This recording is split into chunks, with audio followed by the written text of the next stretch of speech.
We're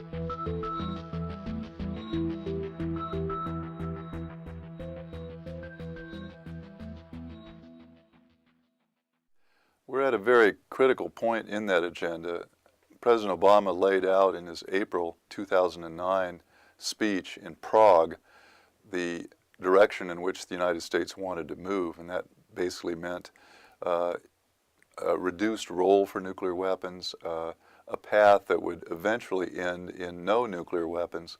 And he presented a number of ideas for making a significant progress in that direction, including getting an agreement with Russia for a lower level of nuclear forces, an agreement to remove some of the material around the world that could be used to make nuclear weapons that had inadequate controls, a number of other things.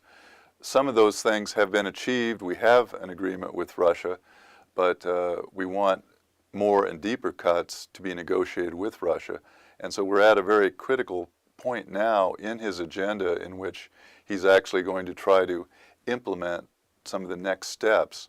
So there's obviously some suspense about whether or not he'll be able to find a partner in President Putin that will allow us to make negotiated reductions. Even if we don't have success negotiating lower levels, I think there are some steps that President Obama can take as executive branch decisions to move in that direction. From my understanding, President Obama is going to address the U.S.-German relationship and its importance for the United States. Arms control is obviously a part of that. We've been security partners with Germany now for a long time, and it's been a very important part of our bilateral relations. There is an expectation that the President's going to announce some additional policy guidance for his own government on future nuclear forces. And we're in the midst of some delicate conversations between President Putin and President Obama. He will have just had a meeting with Putin at the G8 summit. He will then have another one in September at the G20 summit. So this will happen between those two events. There's some suspense about whether or not he will make any announcements about arms control. I'm almost sure that he will talk about arms control because it's an important part of our relationship and our joint efforts to increase security. But it might also happen a little bit later in the summer because there are some other important anniversaries coming up of a very significant arms control speech by John F. Kennedy 50 years ago next month. So not clear to me exactly when we will hear these dramatic announcements.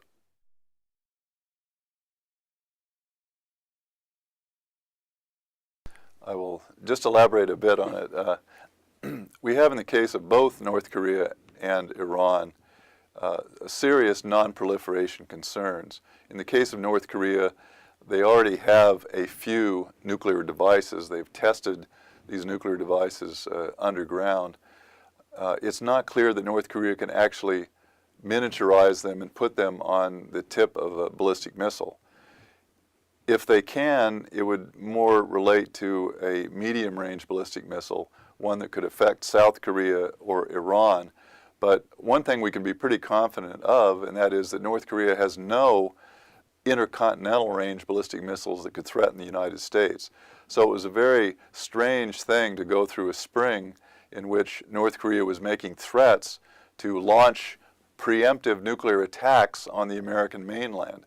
That was obviously hyperbole. It wasn't reality at all. But a lot of Americans and others reacted as if the North Koreans could actually do that. So that's why we need to separate bombast from bombs. There's a difference between these rhetorical threats and actually being able to do something.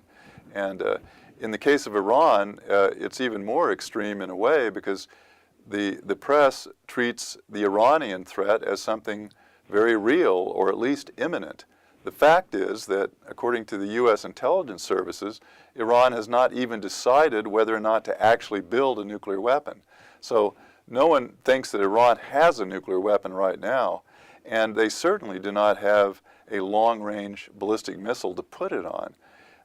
they have not even tested such a system ever. And in spite of expectations, the last 2 years has been very inactive in terms of even medium-range ballistic missile tests. So it's very important to separate, even in the case of these countries that provide a lot of real reasons for worry, it's important not to get carried away and to give them make them even taller than they actually are.